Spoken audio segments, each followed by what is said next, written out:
Kia ora koutou katoa. Good afternoon, everyone. I'm going to outline the details of Northland's move to Alert Level 3 tonight. Take a look at how that level is going across the rest of the country south of Auckland. And Minister Henare is here to make an announcement about increased support for Whanau Ora. But first, I'll hand over to Dr. Bloomfield to give us the latest on case numbers. Thank you, Prime Minister. Kia ora koutou katoa. So today there are 49 new cases to report in the community. All of these are in Auckland. This takes our total number of cases in this outbreak to 725, with 709 of these in Auckland and 16 in Wellington. There are further 4 cases to report in recent returnees in our managed isolation facilities. So this latest lower number is encouraging and does show our Alert Level 4 measures are working, even against the Delta strain. As I mentioned yesterday, the numbers could still bounce around a little. However, the latest reassessment of the effective reproduction rate shows that, based on data through to the 31st of August, there was a 95% probability this was under 1. Analysis of yesterday's cases shows that 85% were contacts of known cases, and 56% were household contacts who were already isolating. 36% of yesterday's cases, the ones announced yesterday, were considered to be infectious in the community. That is higher than the 25% the previous day. I think the Prime Minister has some updated last-minute information on the cases we're reporting today. There are 42 cases now in hospital, all in the Auckland area. Of these, 6 are in ICU or a high dependency unit, and 3 are being ventilated. The growing number of people in hospital is a stark reminder of the seriousness of infection with the Covid-19 virus. My thoughts are with those who are in hospital and indeed their whānau at what must be a stressful time for them. As of 9 a.m. today, we had 37,359 individual contacts formally identified and in our national contact tracing system. Of these, 30,283, or 81%, had direct contact by our team and were self-isolating. Most of the balance had already been identified in our system because they had had contact with Healthline or through being at a place of interest. Around 86% of all contacts have already had a test in the system, and obviously work is ongoing to follow up all remaining contacts. Of the 336 contacts known to be located in Northland, all have been contacted by our contact tracers. 96% so far have returned a test, all negative, and any contacts with an outstanding test result are being followed up today by the local public health unit. Yesterday there were 17,683 tests processed nationwide. There were just 6,700 swabs taken across the Metro Auckland region yesterday, 3,000 at community testing centres and 3,700 at general practice and urgent care clinics. We need to have higher levels of testing across Tamaki Makaurau to give us confidence that we have the outbreak under control. If you have symptoms, any symptoms at all, or have been at a location of interest, or are a contact and should be tested, please do so. This is absolutely essential for our understanding of whether the outbreak is under control, and therefore having Auckland in Alert Level 4 for the shortest time possible. ESR continues to conduct whole genome sequencing at pace with 469 genomes sequenced to date. This analysis serves many functions, including investigation of the current source outbreaks and understanding, of course, of the variant that has made its way into New Zealand. We have confidence from all of those tests that we have had only a single incursion into the community. As the virus spreads, it accumulates small changes in its genome, and we're using these signals to provide pointers on possible transmission pathways in the community and to link cases. For example, a recent case of a MIF worker could be definitively linked via Genomics to a specific subcluster in the community, and this infection was not acquired from other cases in the managed isolation facility where that person worked. So we have so far successfully sequenced approximately 75% of the notified outbreak cases to date.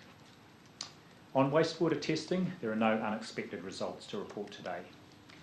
Importantly, samples collected from Northland from locations across that region on Monday and Tuesday have all returned negative results. And this included wastewater from local communities between 100 to almost 50,000 in population. So far, wastewater testing has been undertaken in 148 places across the country, covering an estimated 3.8 million people, and that's 95% of people covered by our articulated wastewater systems. Just turning briefly to a couple of testing results. As you're aware, there was a positive test result received from a worker at the Spring Hill Corrections Facility a couple of days ago. Negative results have been received from subsequent swabs taken from this worker, and so our investigations continue. At this stage, it remains a positive result under investigation as opposed to a positive case. However, all precautions remain in place as if this is an acute infection. All tests to date from co-workers and inmates have returned negative. There was also a case I referred to yesterday as being under investigation. It was identified at Mid-Central DHB region and has since been determined to be an historical case previously reported overseas and not linked at all to our numbers, to our outbreak here. A message to our essential workers in the Auckland region: it is vital that if you have any symptoms at all, or you have been at a location of interest, that you do not go to work. Let your employer know, stay home, ring Healthline for advice on where to get a test, and isolate in your bubble until you have the results of that test. For essential workers who are crossing back and forth between the Auckland and Alert Level 3 boundary, I am asking you to get tested within the next 3 to 4 days, even if you have no symptoms. We are looking at how to put in place a system to check that these commuting essential workers are being regularly tested to support our efforts now and in the future. We will also be putting in place a system for regular surveillance testing at the moment of certain groups of asymptomatic essential workers, and I'll have more to say about that in coming days. There's been a great response from DHBs across the country to help out their counterparts in the Auckland region, and we have now 112 staff who have made themselves available to work across Auckland in a range of areas, including in intensive care, contact tracing, infection prevention and control, and our quarantine facilities. We're working closely as a Ministry of Health to support the Auckland DHBs with their needs. On boundary exemptions, as you know, there is a regional boundary, of course, separating Auckland and Northland from the rest of New Zealand. So whilst the regional border is closed for personal travel, there are exemptions available for exceptional circumstances, and these are processed by the Ministry. As at 8 a.m. this morning, we'd received 384 applications for exemptions for personal travel in both directions. Of those that were eligible, noting that some applications were for activities that are already permitted under the relevant order, about 95% have been declined. This is because even at Alert Level 3, people should generally be staying at home unless it is absolutely essential to do otherwise, and a tight boundary around our Alert Level 4 area is essential to stop the virus spreading. I acknowledge and understand that many applications we've received are potentially difficult situations for people. However, very few of them give rise to absolutely urgent, necessary or essential travel. In terms of our vaccine rollout, yesterday 89,546 doses were administered at 578 vaccination sites. And with the opening up of booking for anyone 12 and above, there were nearly 200,000 new bookings made yesterday. And so 70% of all New Zealanders aged 12 and over now either have a booking in our system or have been vaccinated with at least one dose. Finally, more than 24,000 essential workers have had their first vaccination over the last couple of weeks. More primary care sites are coming on stream each day to help administer the vaccine to all our population across the Motu. Thank you, Prime Minister. Thank you, Dr. Bloomfield. As you will have heard from Dr. Bloomfield, our case numbers are moving around a little bit at this stage. That's not unusual. They did this the last time we were moving through what we would anticipate would be a level 4 peak. The important thing is we are starting to see some positive trends in the numbers. I thought I'd share a few of those today. First, our rolling day average of cases is declining. It's overall across that rolling average 61 today. 5 days ago it was more like 77, and it has been heading down over time. Secondly, we are seeing fewer cases that are infectious in the community. Today, around 14%, or 7 of the cases that are being reported, were considered to be infectious in the community, a number that has been falling since lockdown. But just to be clear though, that doesn't imply that those individuals were necessarily breaking any of the rules. For instance, the most common exposure event for these 7 people was visiting a supermarket or a dairy. And for those 7 people, the number of exposure events in total were 9. Overall, the number of cases without exposure events and already in isolation as contacts of existing cases has also been increasing. This means our contact tracing is making a difference. It's identifying contacts and getting them isolated and stopping the spread of the virus to others. And while we expect to continue to see cases of in-household transmission, lockdown and isolation is really supporting us as we try and stop the spread beyond that. So not only has lockdown stopped that exponential spread of Delta, there's clear evidence that our plan is making a difference to extinguish those last chains of transmission so that we can reduce restrictions as soon as possible. We do, however, just need to make sure we're sticking to the plan and sticking to it firmly. And this is where I want to add a message. If you are a contact, if you've been at a location of interest and advised to stay home as a result, you absolutely must do so. If you don't, you're risking the health of those around you, and you risk prolonging this lockdown for yourself and for others. Now, while we haven't seen widespread evidence of this being an issue, it is such an important message. I will keep repeating it nonetheless. A quick update on Northland. You'll recall that we kept Northland at level 4 for an extra 48 hours because of the late emergence of cases in the Warkworth area and a large work site involved, and the need to get some extra reassurance that we hadn't seen undetected transmission in the wider community as a result of some of those later discoveries of cases. 27 extra wastewater samples were taken from 26 sites right across the region on Monday and Tuesday. None have detected COVID-19. On that basis, we can confirm that Northland will move to alert level 3 at 11:50 p.m. tonight as planned. I want to thank everyone in Northland for their patience while we built just that extra bit of peace of mind that everything is contained and confined within the boundaries we expect. Northland will now be treated in line with the rest of New Zealand outside of Auckland, with settings reviewed on Monday, the 6th of September. The shift to alert level 3 in the north brings in the northern alert level boundary, in addition to the boundaries that's already operating in the south of Auckland.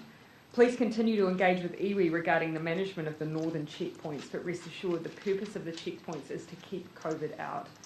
The northern checkpoints will be set up again at the following locations: State Highway 1 and Mangawhai Road and north of Coal Hill Road, Black Swamp west of Rako Road, Mangawhai Road and Keynes Road, and Mangawhai Road and Ryan Road.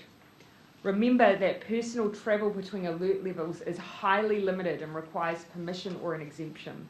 The same applies to business and work travel across the boundary, which is also strictly limited.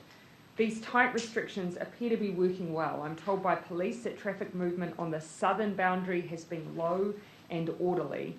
A huge thanks to all those who applied for their essential business travel documents in advance. It really has made a difference. I'm advised that overall compliance on day 1 of level 3 has been good. A couple of reminders though. Level 3 this time is different for Delta, and specifically there are new requirements for mask wearing. Anyone working at a business that is open and outwardly facing at level 3 must wear a mask, and anyone visiting that business, such as someone making a contactless pickup, must also wear a mask. But just as a general rule, if you're leaving the house, please wear a mask. It makes all the difference. I've also been advised that there, unfortunately, have been multiple reports of abuse towards bus drivers and other essential transport staff over the past couple of weeks. There is never any justification for lashing out at our essential workers. They are effectively putting themselves at risk every day to keep crucial services running. Every one of them is doing their best under very challenging circumstances. please, I would ask everyone, be patient and be kind. I know that we would all be very saddened and appalled to hear that some of our essential workers have been having this experience. Finally, I want to speak to some of the recent decisions made by Cabinet to support those community organisations and providers who have surged their support in this outbreak. You'll recall we have done this for our food security network with an additional $7 million in funding to support the COVID response. And today I can announce that Cabinet has approved over $49 million in additional funding to support Whanau Ora and Pacific providers to assist in responding to the current outbreak, especially given it is disproportionately impacting the Pacific community. This funding will also assist in the highest possible uptake of the vaccine across Maori and Pacific communities.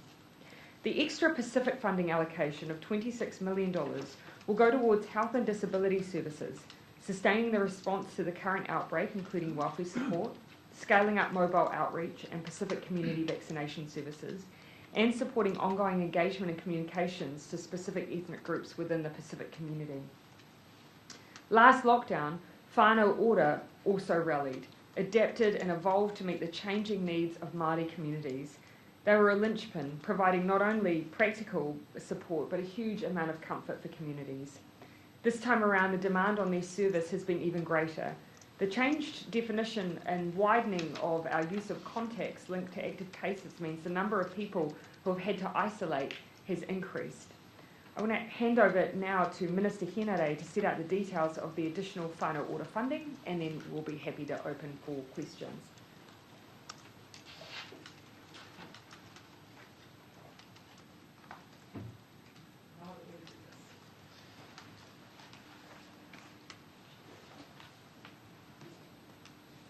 Tēnā koutou, greetings one and all. Thank you, Prime Minister. Whanau Ora has once again, as the Prime Minister has mentioned, swiftly mobilised networks and pivoted resources to provide the critical support whānau need during this lockdown.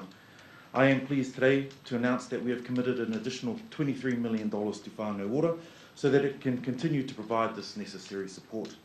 Of the additional $23 million, the 3 Whanau Ora commissioning agencies will receive an immediate boost of $8.8 million so they can continue to provide direct and integrated support to whānau. A further $14.2 million will be allocated based on need as information on the impact of the current change in alert levels unfolds. This funding will help Whanau Ora to meet the increased demand for their services and ultimately will help whānau endure these challenging times. Whanau Ora is already helping whānau with essential goods such as kai, utilities and connectivity. Whanau Ora providers have re-established testing sites, 0800 support lines and food banks across the motu. Whanau Ora navigators are working tirelessly to support the holistic needs of whānau, supporting them with their material well-being, health, housing and education needs, together to ensure they get the support that they need. Lastly, I would like to extend a huge thank you to the commissioning agencies, the Whanau Ora Partner Network, our navigators, and lastly, whānau, for trusting in Whanau Ora. Kia ora tātou.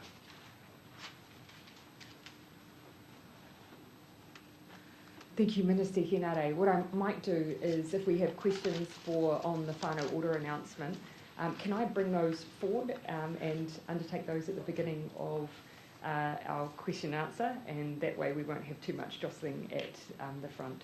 So, Lukuwai. Does it take Māori and Pacifica to be in crisis mode before we're going to see these kinds of fundings drop to Whanau Ora? We know that the vulnerabilities of Māori and Pacifica communities have been well canvassed long before this outbreak, but does it take an outbreak to see funding get to communities? No, absolutely not.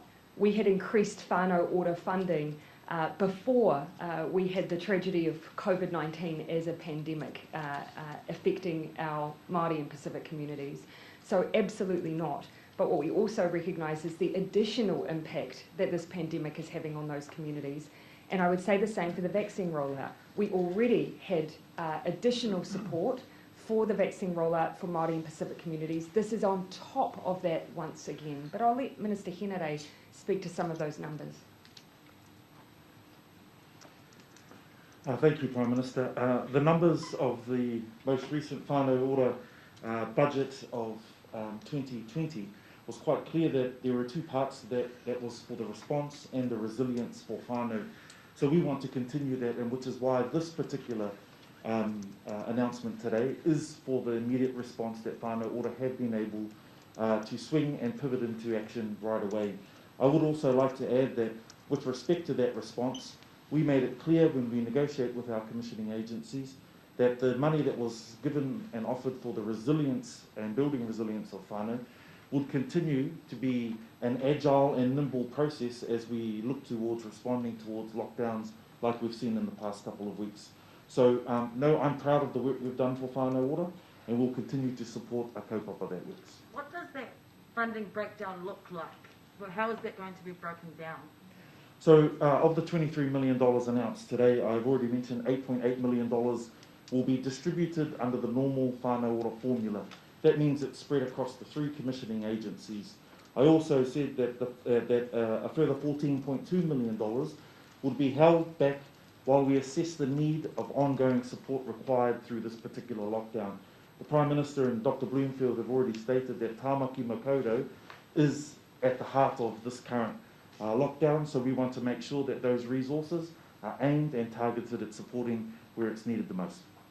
Prime Minister, just for you on this topic. Minister Hinode has spoken this week about targeted incentives for young Maori people, rangatahi, in order to get them vaccinated. You've already seen the likes of Ngāti Hine Trust, for example, in Moriwa are doing that itself, so some kira kaupapa might be doing it in Northland too. Is there going to be a national approach in terms of rolling that out, and will it be targeted specifically to Maori, or will it be across the board with young people? I think the most important thing is that actually we give the ability of our local providers to do what is going to work for their communities. They know their communities best, and we want to see innovation in our vaccine rollout and people not feeling constrained that they can, if they believe, identify initiatives that will make a difference, that they can do that. And I've shared from this podium a number of times before some of the things that I've seen in terms of mobile vaccine clinics that vary across the country, dependent on who it is they're targeting and who they're working for. For instance, before the outbreak, I was talking to one of our North Island providers. They were looking at providing events where they had food trucks coming in to try and create events around vaccination, to try and bring in different cohorts, different age groups. So we want that flexibility and that innovation. On incentives, we have had some work being done by the vaccination team on other countries have used incentives, and they've been used in different ways. So we've got enough research out there to demonstrate when they work and when they don't work. So that's information we can make sure we provide providers so they can see what's been used overseas. So it sounds as if you're saying that basically if Māori health providers think it is a strategy that works like Ngāti Hine, that they're able to, does that mean that you are going to give them additional funding to cover the costs of the fact that they think that that works? So I'm not going to speak to individual initiatives here. What I am saying is that we want innovation. We want providers to be able to undertake initiatives that they think will make a difference for their communities. I don't want to get into the specifics of different incentive regimes, whether they work or not work, or equity issues that come about if you employ them for certain communities that haven't been available other places. But as a general rule, we want providers to do what works. So you can't give an assurance whether they'll actually be funded to do that, because Minister Hinode, you obviously are supportive of it from your comments this week. So are you going to give some assurance to these Māori health providers they'll actually get the funding to do it if they think that Joe, all I'm saying is that I don't know the specifics around the ask for some of those providers, how they intend to do it, whether or not they're doing that off their own bat, whether they're seeking extra support. So I just don't want to get too far in advance of the question. I'm happy to pass over briefly to Minister Hinode. I might then see if there's any more for him, and then we'll move on to general. Thank you, Prime Minister. At the beginning of the year, $40 million was the budget put forward to promote and execute a vaccine rollout for Maori people. My understanding from officials is that there is still some resource there to look how we might support more specific and bespoke incentives to bring young people and to bring the Maori population forward. But ultimately, the number one message to the Maori population is come forward and make yourself available for the vaccine. I just focus on the Pacific funding for the providers. For dating back to last year, we've had Pacific community leaders and clinicians saying that the community engagement hasn't been up to par with what they've been saying. It hasn't been up to par up until this point. Is this funding by the government the way of you guys conceding that there's been a failure for Pacific communities during this COVID response? Well, you will have heard me say before from this podium that the only people who can deem whether or not our communication has been what it needs to be is the community itself. And if they tell us that we need to have done better, then we need to have done better.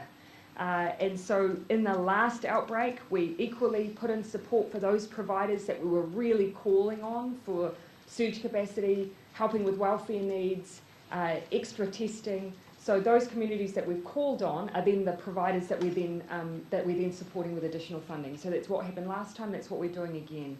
Because of course, it's only unfortunately when that provision is, when we're needing to do those welfare checks, those extra, for instance, meeting those extra needs while people are in isolation, when you see that we need to then come in straight away with the funding to support the providers to do that job.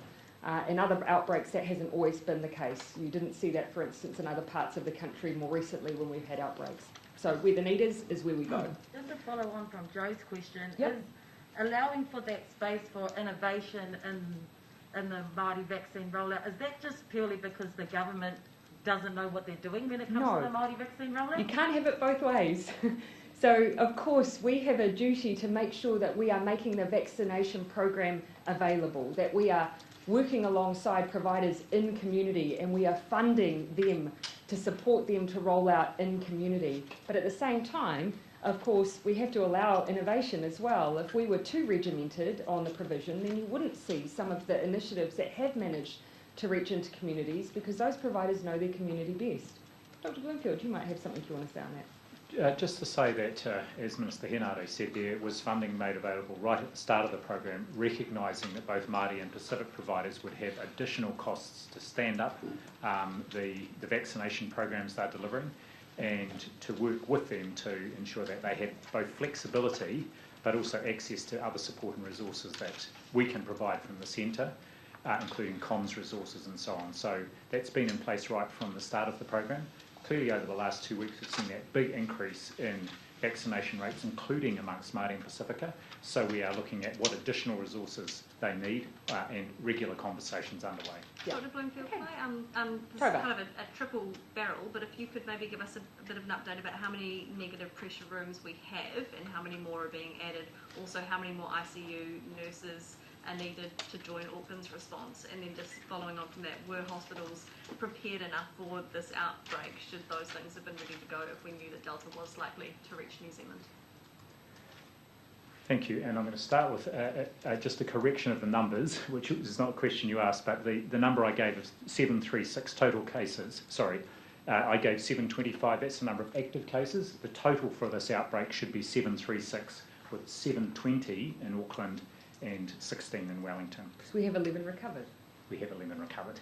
So to your question about negative pressure ventilation rooms, so all our DHBs have NPV rooms, and three Auckland DHBs have got a number between them, a large number, including on wards and in intensive care units. We use negative pressure ventilation rooms where we have a few cases, and the key thing there is if you have other people on either wards or in ICU who are not COVID positive, you want to make sure that you're not putting them at risk. When you move to a situation where you've got more patients than NPV rooms, then the next step is move to a dedicated ward or area for those COVID patients. And so that is the planning that is now ongoing, not the planning, that is what has now been implemented, because as I said, the number of hospitalisations has now hit over 40. The ICU nurses are among some of the nursing staff who have been brought in to the Auckland region. When you have COVID positive patients in the intensive care unit, you separate out your nursing and other staff to make sure that those looking after the COVID patients are just dedicated there. And so this is bringing extra staff in so that those DHBs can keep the separate streams of staff working in intensive care units. And in terms of preparation, yes, there certainly was very good preparation in place. But what is happening now, of course, is you're seeing the plans being put into action in terms of getting additional staff from outside of the region as and where needed, standing up extra quarantine facilities given the large number of cases, and so on. And Prime Minister, could there be an earlier alert level shift for the South Island, considering there's still COVID-free, and separately, what changes have been made to NCEA and why? So no, that hasn't been part of our plan. We've said that we want to bring all of the review for all of New Zealand through to Monday. And one of the reasons for that is, of course, while we have several hundred contacts that have been in the South Island, those are the ones we know. And whilst those have been contact traced, they've been tested, they are the ones that are known to us and our ministry team. There may well be others connected to these cases that we don't know about. So level 3 provides that extra layer of caution. Our goal is to keep COVID out of the South Island. Stepping down cautiously is the best way that we can assure that when we do lift restrictions, it stays that way and those businesses can remain free of some of the challenges we're facing elsewhere. On that, NCEA. On NCEA, so look, I think we will possibly be ensuring that Minister Hipkins may be available to answer some of the detailed questions around that. But what we've really forward planning for is if we have schools in Kura who are disrupted by alert level 3 or 4 for a total of 4 weeks or more, some additional changes around NCEA, and they particularly relate to learning recognition credits and thresholds to receive course and certificate endorsements. It's really just us trying to mitigate against some of the impacts of level 3 and 4 on our students for prolonged periods. On the South Island. Just going back to the health workers issue, health workers have told us that Novotel is not currently staffed to look after COVID patients, which is why many of them are being offloaded to hospitals. What's your response to that, and how well resourced are Jet Park and Novotel with the necessary healthcare staff to adequately care for COVID patients? Yes, certainly one of the key inputs into standing up a new quarantine facility like the Novotel and indeed the Holiday Inn, which is coming on board today, is ensuring we've got enough health staff. And in fact, the stand-up at the Holiday Inn was deferred by 24 hours to ensure that there were sufficient health staff there. So I'm confident that not only have they got the health staff they need to run those new quarantine facilities, but that also they are able to provide the level of care that might be needed for people who are in those facilities. And with large numbers, hundreds of people with COVID-19, many of those people are quite unwell. Most of them can be cared for as if they were at home, but they're in these facilities, but some will need hospital level care. And that's when they require hospital level care, that's when they're taken to hospital. And Prime Minister, just in terms of people who are in isolation, is 4 o'clock too late for children in isolation to wait for lunch? Well, so if I firstly on the MIQ, if I could just add that the alternative to our contacts being in MIQ would be them being at home, which is what a large number of countries would otherwise do. By having them in our managed isolation facilities, it means that, yes, we have that care on hand and available and able, I would say, to much more quickly make an assessment if someone needs hospital level care than if they're spread out around their homes around Auckland.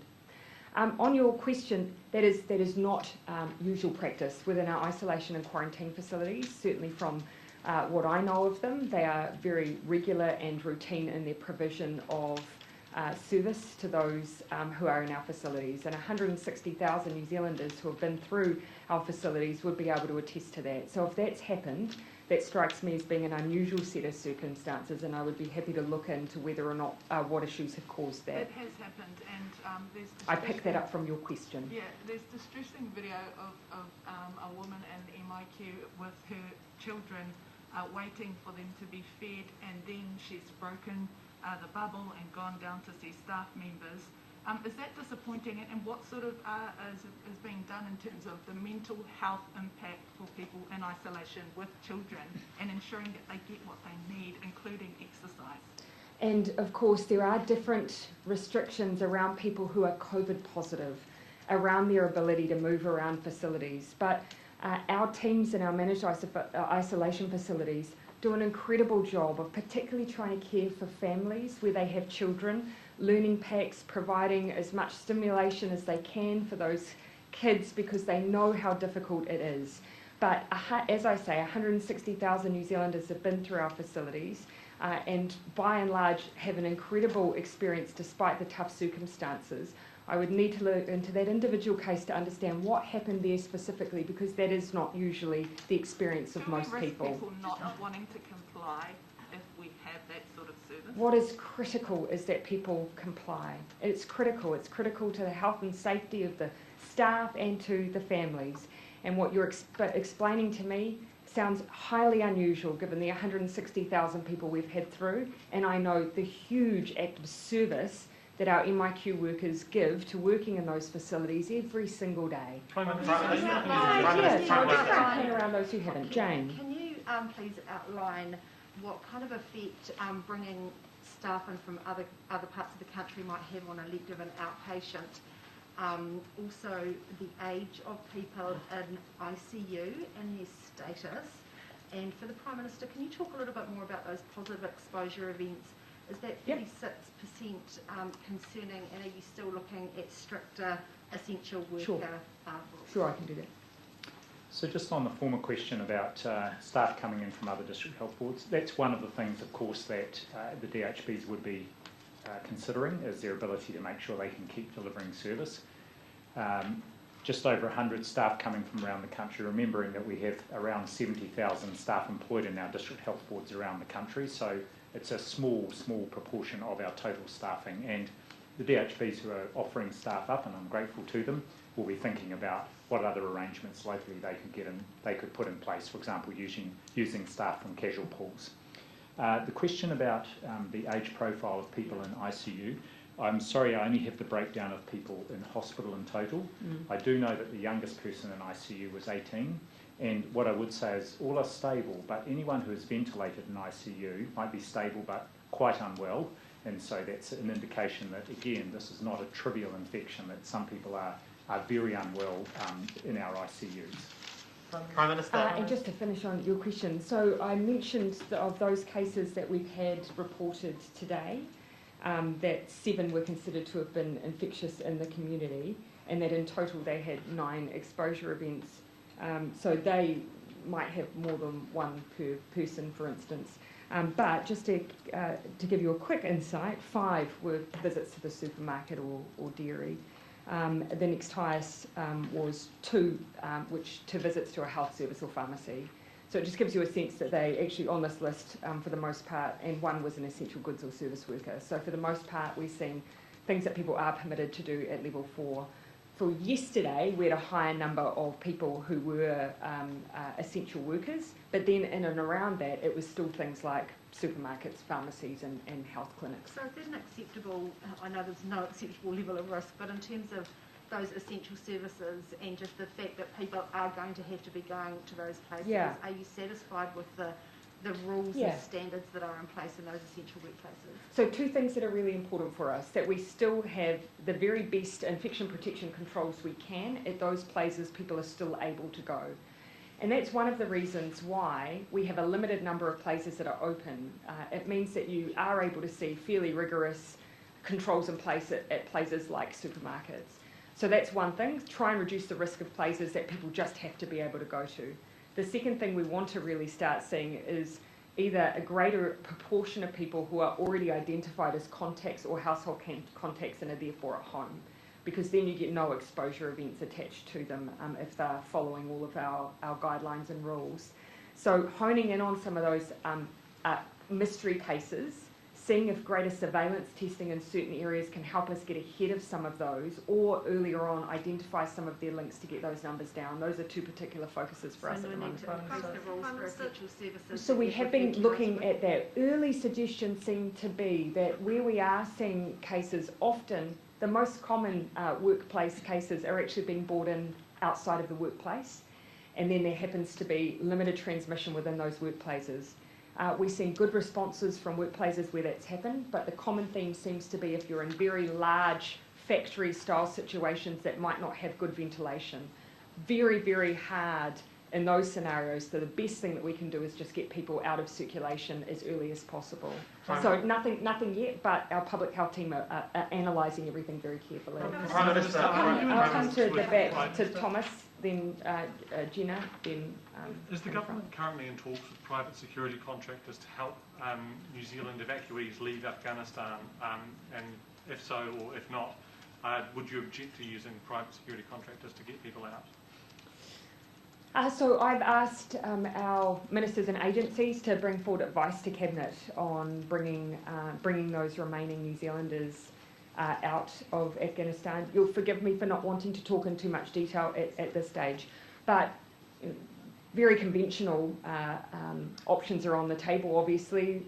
Diplomatic means, working alongside international partners, and of course, there's a lot of discussion at the moment around other borders.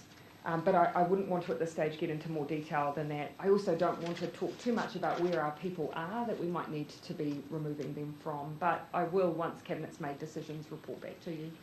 I had Jenna, and then I think I had Jenna. Yes. We've spoken to the family. And then Henry.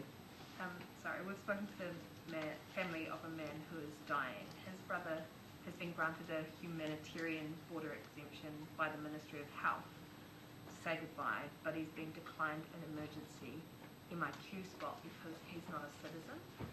MB being too rigid and undermining the Ministry of Health here, and does this all point to the fact that there is a lack of spaces and a lack of staff to run the facility? No, that's been a long-standing issue around access to our MIQ.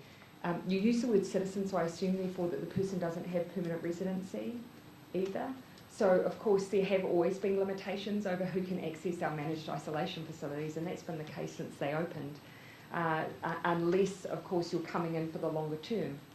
Those who are coming in for the longer term and are critical workers like health workers and so on are able to, but otherwise those who can come into MIQ is limited to those who have those legal entitlements to be in New Zealand, and that is one of the devastatingly sad things about what we've had to do at our borders. But if the Ministry of Health has signed it off on humanitarian grounds, that would heart in the system. And no, that would ultimately suggest to me, of course, that Health aren't assessing people's legal eligibility. That's something that obviously comes through our MIQ system.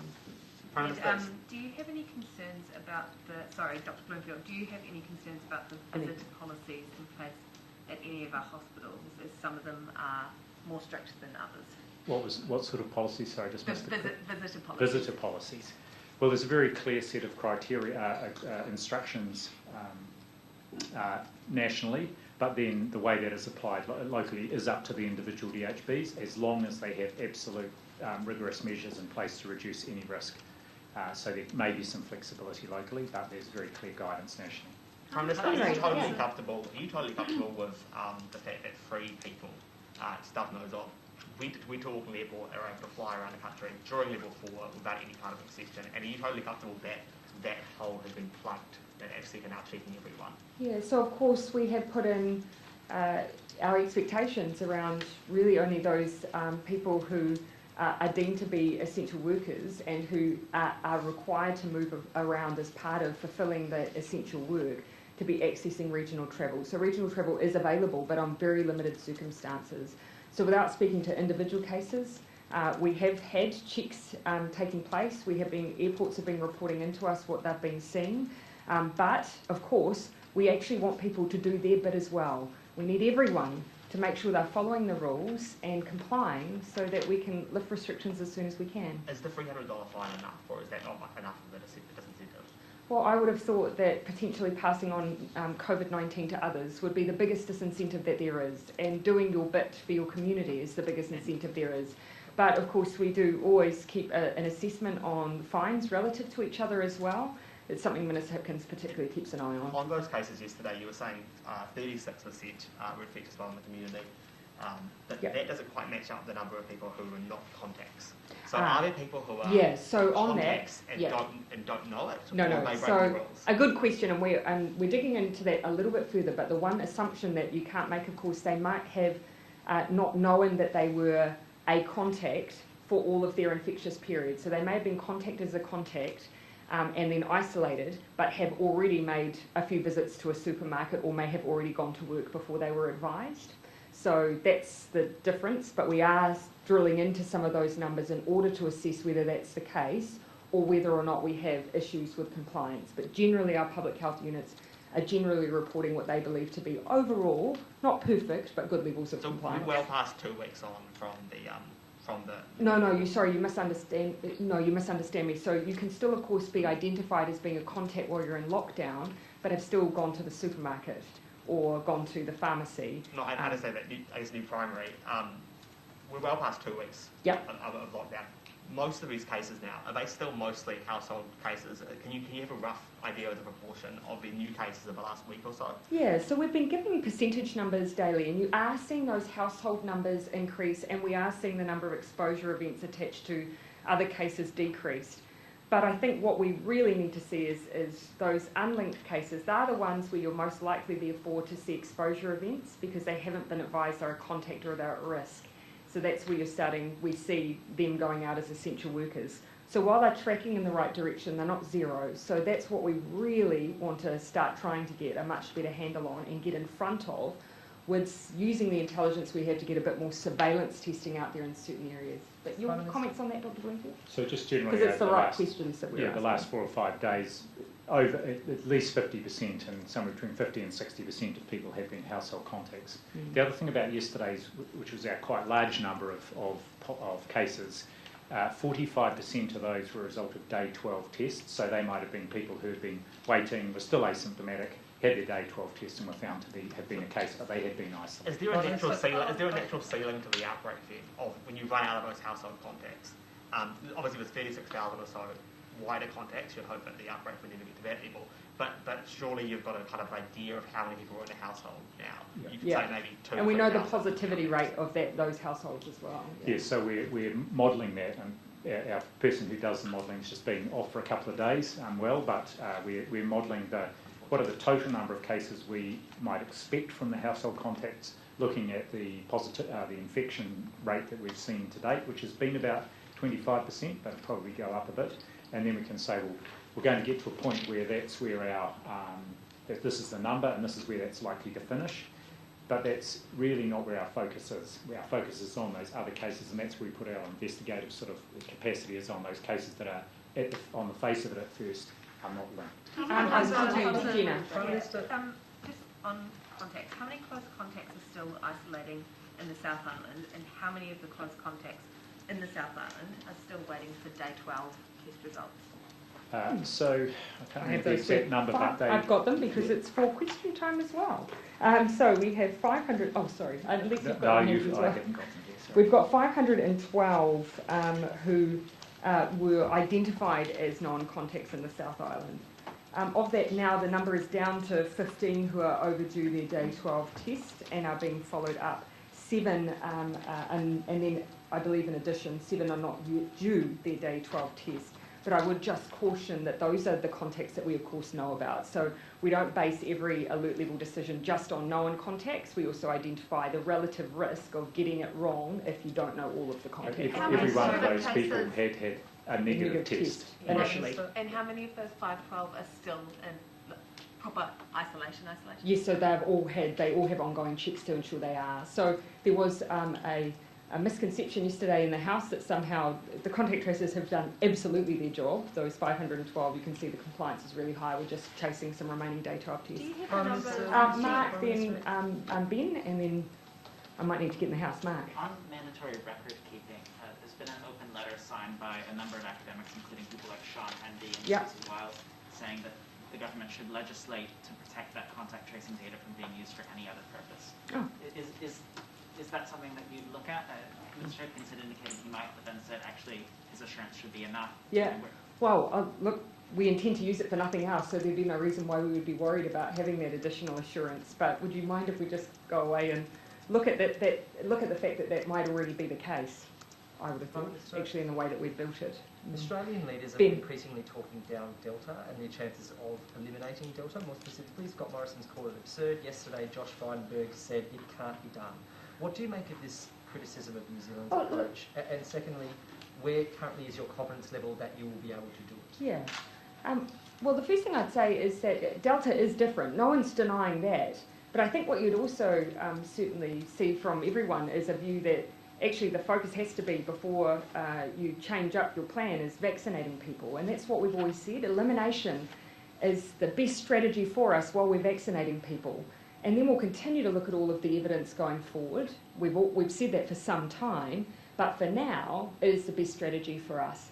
So yes, I see different leaders in Australia taking different positions, but I actually think you'd see generally that their view would be keeping those cases down while you vaccinate has to be the goal, and that's certainly ours. The How New many Zealand Herald positive did a cases poll, are and it still shows that in- 85% of Kiwis. The New Zealand Herald's poll shows that I'll let you finish, Ben, and then I'm very quickly going to see if I can get in Jane and Rukuwa and then finish. The New Zealand Herald poll today shows that 85% of Kiwis Yep. support elimination. How heartened are you by that? Kiwis are supporting it.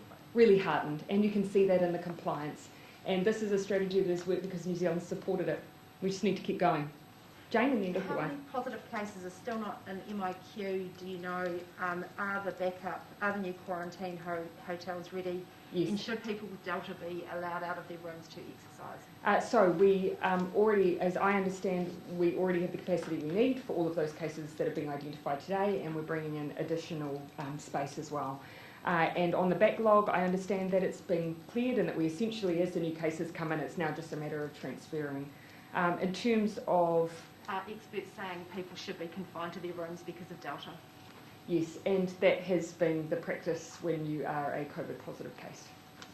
So I think for Maori in the Kaitaia area planning a vaccination day for their students and their whānau members, their staff. How's the government going to support kura katipa Māori to roll out those vaccine schemes within their kura? Well, if they tell us what they need, I know that we'd be willing to support it, because that's exactly the kind of innovation and the kind of initiatives that we need to continue to see the rollout grow in all our communities. Cheers.